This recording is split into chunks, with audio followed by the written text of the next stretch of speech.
ದಾಳಿ ಮಾಡಲು ಬಂದವನು ಬದಲಾಗಿದ್ದು ಹೇಗೆ? ಕಾಶ್ಮೀರಕ್ಕೆ ಬಂದ ಉಗ್ರನ ಹೇರ್ ಟ್ರಾನ್ಸ್ಪ್ಲಾಂಟ್ ಪುರಾಣ.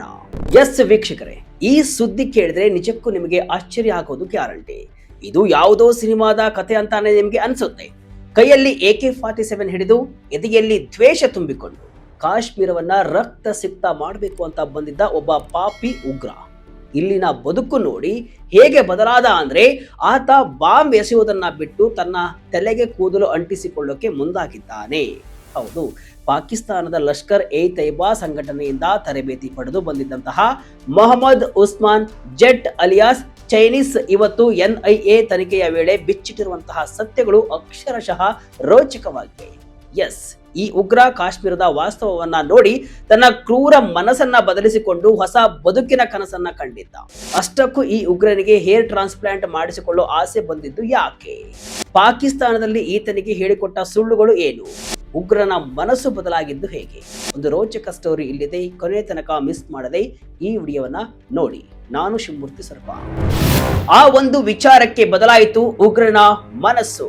ಎಸ್ ವೀಕ್ಷಕರೇ, ಉಗ್ರರು ಹೇಗಿರ್ತಾರೆ, ಎಷ್ಟು ಕ್ರೂರವಾಗಿ ಇರ್ತಾರೆ ಅನ್ನೋದು ಕೂಡ ನಿಮಗೆಲ್ಲ ಗೊತ್ತೇ ಇದೆ. ಯಾವುದೇ ಭಾವನಾತ್ಮಕ ವಿಷಯಕ್ಕೂ ಕೂಡ ಅವರು ಕರಗಲ್ಲ. ಸ್ವತಃ ತಮ್ಮ ಕುಟುಂಬದವರನ್ನೇ ಕೊಲ್ಲುವಷ್ಟು ಉಗ್ರರು ಕ್ರೂರತೆಯನ್ನ ಮೈಗೂಡಿಸಿಕೊಂಡಿರ್ತಾರೆ. ಟ್ರೈನಿಂಗ್ ನಲ್ಲಿ ಅವರ ಮೈಂಡ್ ಅನ್ನ ಆ ರೀತಿ ವಾಶ್ ಮಾಡಿರ್ತಾರೆ. ಇಂತಹ ಕ್ರೂರ ಪಾಪಿ ಪಾಕಿಸ್ತಾನದ ಉಗ್ರ ಇವತ್ತು ಕಾಶ್ಮೀರದಲ್ಲಿ ಒಂದು ದೊಡ್ಡ ದಾಳಿ ಮಾಡಲು ಪಾಕಿಸ್ತಾನದಿಂದ ಬಂದಿರ್ತಾನೆ. ಆದ್ರೆ ಇಲ್ಲಿನ ವಾಸ್ತವತೆಯನ್ನ, ಇಲ್ಲಿನ ಬದುಕನ್ನ, ಇಲ್ಲಿನ ಜನರನ್ನ ನೋಡಿ ಅವನ ಮನಸ್ಸು ಬದಲಾಗಿ ಬಿಡುತ್ತೆ. ಗ್ರೇಟ್ ಅಲ್ವಾ? ಬನ್ನಿ ಇವನ ಹಿನ್ನೆಲೆ ಏನು ನೋಡ್ತಾ ಹೋಗೋಣ. ಈತ ಮೂಲತಃ ಪಾಕಿಸ್ತಾನದ ಲಾಹೋರ್ ನಿವಾಸಿ. ಲಷ್ಕರ್ ಎ ತೈಬಾ ಅಂದ್ರೆ LET ಉಗ್ರಗಾಮಿ ಸಂಘಟನೆಯಲ್ಲಿ ಈತನಿಗೆ ಭೀಕರ ತರಬೇತಿಯನ್ನ ಕೊಡಲಾಗಿತ್ತು. ಪಾಕಿಸ್ತಾನದ ತರಬೇತಿ ಶಿಬಿರಗಳಲ್ಲಿ ಈತನಿಗೆ ದಿನನಿತ್ಯ ಹೇಳಿಕೊಡ್ತಿದ್ದಂತಹ ಪಾಠ ಒಂದೇ, ಅದೇನಂದ್ರೆ ಕಾಶ್ಮೀರದ ಜನರು ನರಕ ಯಾತನೆಯನ್ನ ಅನುಭವಿಸ್ತಾ ಇದ್ದಾರೆ, ಭಾರತೀಯ ಸೇನೆ ಅವರ ಮೇಲೆ ದೌರ್ಜನ್ಯವನ್ನ ಎಸಗ್ತಾ ಇದೆ, ಹೀಗಾಗಿ ನೀವು ಅಲ್ಲಿಗೆ ಹೋಗಿ ಜಿಹಾದ್ ಮಾಡಬೇಕು ಅಂತ. ಈ ಸುಳ್ಳುಗಳನ್ನೇ ನಂಬಿದ್ದ ಈ ಉಗ್ರ ಗಡಿ ದಾಟಿ ಭಾರತದೊಳಗೆ ನುಗ್ಗಿದ್ದ. ಉತ್ತರ ಮತ್ತು ಮಧ್ಯ ಕಾಶ್ಮೀರದಲ್ಲಿ ಹಲವು ಭಯೋತ್ಪಾದನಾ ಚಟುವಟಿಕೆಗಳಲ್ಲಿ ಈತ ಭಾಗಿಯಾಗಿದ್ದ. ಆದರೆ ಯಾವಾಗ ಈತ ಕಾಶ್ಮೀರದ ಹಳ್ಳಿಗಳ ಒಳಗೆ ಜನರ ಮಧ್ಯೆ ವಾಸ ಮಾಡಲು ಶುರು ಮಾಡಿದ್ನೋ ಆಗ ಈತನಿಗೆ ಅಸಲಿ ಸತ್ಯದ ದರ್ಶನವಾಗುತ್ತೆ.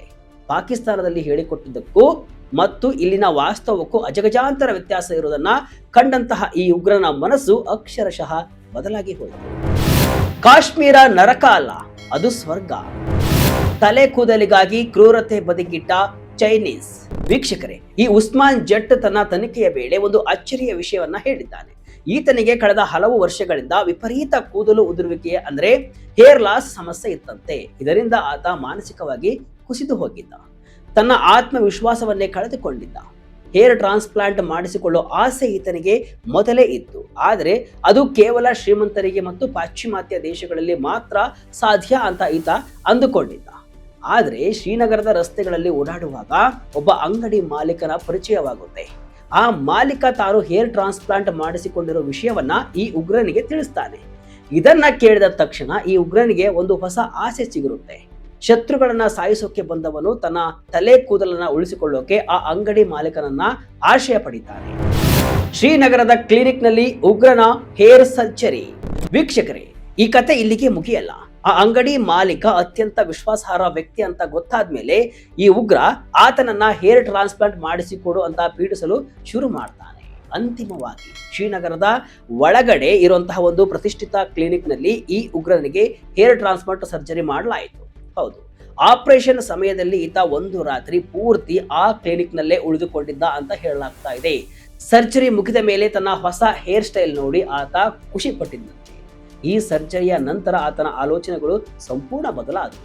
ಭಯೋತ್ಪಾದನೆ ಮಾಡುವ ಬದಲು ಭಾರತದಲ್ಲೇ ಸದ್ದಿಲ್ಲದೆ ನೆಲೆಸಿ ನಂತರ ವಿದೇಶಕ್ಕೆ ಪರಾರಿಯಾಗೋ ಸ್ಕೆಚ್ ಅನ್ನು ಕೂಡ ಹಾಕಿದ್ದ. ಖರ್ಗೋಶ್ ಪ್ಲಾನ್, ನಕಲಿ ಆಧಾರ್ ದಂಧೆ, ಉಗ್ರನ ಎಸ್ಕೇಪ್ ಸ್ಕೀಮ್ ಬಯಲು. ಹೇರ್ ಟ್ರಾನ್ಸ್ಪ್ಲಾಂಟ್ ಮಾಡಿಸಿಕೊಂಡ ಮೇಲೆ ಉಗ್ರ ಸುಮ್ಮನೆ ಇರಲಿಲ್ಲ. ಈತ ಪಂಜಾಬ್ನ ಮಲೇರ್ ಕೋಟ್ಲಾಗೆ ಪ್ರಯಾಣವನ್ನ ಬೆಳೆಸಿದ. ಅಲ್ಲಿನ ಒಂದು ಬಾಡಿಗೆ ಮನೆಯಲ್ಲಿ ಕುಳಿತು ಟರ್ಕಿಶ್ ಸಿನಿಮಾಗಳನ್ನ ನೋಡ್ತಾ ಇಂಗ್ಲಿಷ್ ಕಲಿಯೋಕೆ ಶುರು ಮಾಡಿದ. ಹೌದು, ಈತನ ಒಂದು ಆಸೆ ಇತ್ತು. ಅದೇನಂದ್ರೆ ನಕಲಿ ಆಧಾರ್ ಕಾರ್ಡು, ಪ್ಯಾನ್ ಕಾರ್ಡು ಮತ್ತು ಪಾಸ್ಪೋರ್ಟ್ ಅನ್ನ ಮಾಡಿಸಿಕೊಂಡು ಭಾರತದಿಂದ ಎಸ್ಕೇಪ್ ಆಗೋದು. ಇದನ್ನ ಇದ್ದ ಖರ್ಗೋಶ್ ಅಂದ್ರೆ ಮೊಲದ ಪ್ಲಾನ್ ಅಂತ ಕರೆದಿದ್ದ. ಈ ಹಿಂದೆ ಉಮರ್ ಅಲಿಯಾಸ್ ಖರ್ಗೋಶ್ ಎನ್ನುವಂತಹ ಮತ್ತೊಬ್ಬ ಉಗ್ರ ಜೈಪುರದಿಂದ ನಕಲಿ ಪಾಸ್ಪೋರ್ಟ್ ಅನ್ನ ಮಾಡಿಸಿಕೊಂಡು ಇಂಡೋನೇಷ್ಯಾಕ್ಕೆ ಪರಾರಿಯಾಗಿದ್ದ. ಅದೇ ಹಾದಿಯಲ್ಲಿ ತಾನು ಕೂಡ ಹೋಗ್ಬೇಕು ಅಂತ ಈ ಜೆಟ್ ಪ್ಲಾನ್ ಮಾಡಿಕೊಂಡಿದ್ದ. ಆದ್ರೆ ನಮ್ಮ ಭದ್ರತಾ ಪಡೆಗಳು ಈತನನ್ನ ಮತ್ತು ಲಷ್ಕರ್ನ ಅತಿ ಹಳೆಯ ಉಗ್ರ ಅಬ್ದುಲ್ಲಾ ಅಲಿಯಾಸ್ ಅಬು ಹುರೈರನನ್ನ ಶ್ರೀನಗರದಲ್ಲಿ ಅರೆಸ್ಟ್ ಮಾಡುವ ಮೂಲಕ ಈ ಎಲ್ಲಾ ರಣತಂತ್ರವನ್ನ ಧ್ವಂಸ ಮಾಡಿದ್ದಾರೆ. ತನಿಖೆಯಲ್ಲಿ ಅಲ್ ಫಲಾ ಮಾಡ್ಯೂಲ್ ರಹಸ್ಯ ಬಯಲು. ರೆಡ್ ಫೋರ್ಟ್ ಸ್ಫೋಟದ ಹಿಂದೆ ಇದ್ದದ್ದು ಇದೇ ಜಾಲ. ವೀಕ್ಷಕರೇ, ಈ ಉಸ್ಮಾನ್ ಜಟ್ ಬಂಧನದಿಂದಾಗಿ ಒಂದು ಅತಿ ದೊಡ್ಡ ಭಯೋತ್ಪಾದನಾ ಜಾಲ ಬಯಲಾಗಿದೆ. ಇದು ಕೇವಲ ಒಬ್ಬ ಉಗ್ರನ ಕಥೆಯಲ್ಲ. ಇದರ ಹಿಂದೆ ಅಲ್ ಫಲಾ ಎನ್ನುವ ಒಂದು ಡೇಂಜರಸ್ ಮಾಡ್ಯೂಲ್ ಇದೆ. ಕಳೆದ ವರ್ಷ ನವೆಂಬರ್ 10ರಂದು ದೆಹಲಿಯ ಕೆಂಪುಕೋಟೆಯ ಮುಂದೆ ನಡೆದಂತಹ ಕಾರ್ ಬಾಂಬ್ ಸ್ಫೋಟ ನಿಮಗೆ ನೆನಪಿರಬಹುದು. ಆ ಸ್ಫೋಟದಲ್ಲಿ ಡಜನ್ಗೂ ಹೆಚ್ಚು ಜನರು ಸಾವನ್ನಪ್ಪಿದರು. ಆ ಕಾರನ್ನ ಓಡಿಸ್ತಾ ಇದ್ದುದು ಅಲ್ ಫಲಾ ಯೂನಿವರ್ಸಿಟಿಯ ಡಾಕ್ಟರ್ ಉಮರ್ ಉನ್ ನಬಿ. ವಿದ್ಯಾವಂತ ಡಾಕ್ಟರ್ಗಳೇ ಇವತ್ತು ಉಗ್ರರ ಜಾಲಕ್ಕೆ ಸಿಲುಕಿ ಇಂತಹ ಕೃತ್ಯವನ್ನ ಮಾಡ್ತಿದ್ದಾರೆ ಅನ್ನೋದು ಈಗ ತನಿಖೆಯಲ್ಲಿ ತಿಳಿದು ಬಂದಿದೆ. ಜೆಟ್ ನೀಡಿದ ಮಾಹಿತಿಯಿಂದಾಗಿ ಶ್ರೀನಗರ ಮತ್ತು ಉತ್ತರ ಕಾಶ್ಮೀರದಲ್ಲಿರುವಂತಹ 10 ಓವರ್ ಗ್ರೌಂಡ್ ವರ್ಕರ್ಸ್ ಅಂದ್ರೆ ಉಗ್ರರಿಗೆ ಸಹಾಯ ಮಾಡುವಂತಹ ಸ್ಥಳೀಯರ ಜಾಲವನ್ನ ಪೊಲೀಸರು ಇವತ್ತು ಧ್ವಂಸ ಮಾಡಿದ್ದಾರೆ. ಈ ಉಗ್ರರ ಹೇರ್ ಟ್ರಾನ್ಸ್ಪ್ಲಾಂಟ್ ಪುರಾಣವು ದೊಡ್ಡ ಮಟ್ಟದ ತನಿಖೆಗೆ ಹಾದಿ ಮಾಡಿಕೊಟ್ಟಿದೆ.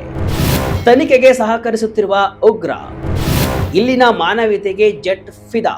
ವೀಕ್ಷಕರೇ, ಈ ಇಡೀ ಕಥೆಯನ್ನ ನಾವು 2 ಆಯಾಮಗಳಲ್ಲಿ ನೋಡಬಹುದು. ಒಂದು ಉಗ್ರಗಾಮಿಗಳ ಕುತಂತ್ರವಾದ್ರೆ, ಇನ್ನೊಂದು ಕಾಶ್ಮೀರದ ಬದಲಾದ ಚಿತ್ರಣ.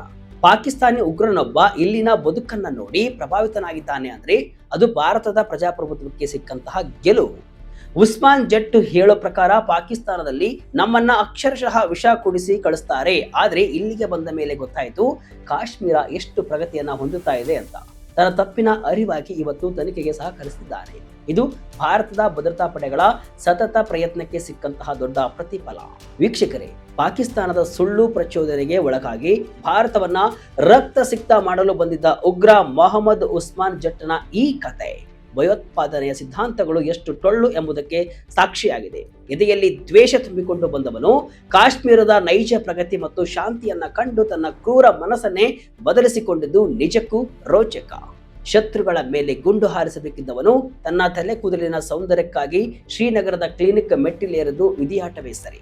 ಈತನ ಖರ್ಗೋಶ್ ಪ್ಲಾನ್ ಹಾಗೂ ಅಲ್ ಫಲಾ ಮಾಡ್ಯೂಲ್ ಅನ್ನ ಧ್ವಂಸ ಮಾಡುವ ಮೂಲಕ ನಮ್ಮ NIA ಮತ್ತು ಭದ್ರತಾ ಪಡೆಗಳು ದೇಶಕ್ಕೆ ಎದುರಾಗಿದ್ದ ದೊಡ್ಡ ಸಂಚನ್ನ ವಿಫಲಗೊಳಿಸಿದ್ದಾರೆ. ಈ ಘಟನೆಯು ಉಗ್ರವಾದಿಗಳಿಗೆ ಒಂದು ಪಾಠವಾಗಿದ್ದು, ಸುಳ್ಳುಗಳ ಮೇಲೆ ಕಟ್ಟಿದ್ದ ಕೋಟೆ ಎಂದಿಗೂ ಭದ್ರವಾಗಿರುವುದಿಲ್ಲ ಎಂಬುದನ್ನ ಸಾರುತ್ತೆ. ಉಗ್ರನ ಬದಲಾದ ಮನಸ್ಸಿನ ಕತೆ ಬಗ್ಗೆ ನಿಮಗೆ ಏನನ್ಸುತ್ತೆ? ಕಮೆಂಟ್ ಮೂಲಕ ತಿಳಿಸಿ. ಇದಿಷ್ಟು ಇವತ್ತಿನ ವಿಶೇಷ. ಇದೇ ರೀತಿಯ ಹಲವು ವಿಶ್ಲೇಷಣೆಯ ಮಾಹಿತಿ ಅಷ್ಟೇ ಅಲ್ಲ, ಮನರಂಜನೆಯ ವಿಡಿಯೋಗಳಿಗಾಗಿ ವಿಜಯ ಕರ್ನಾಟಕ ವೆಬ್ಸೈಟ್, ಫೇಸ್ಬುಕ್ ಹಾಗೂ ಯೂಟ್ಯೂಬ್ ಪೇಜ್ ಅನ್ನು ಫಾಲೋ ಮಾಡಿ. ಧನ್ಯವಾದಗಳು.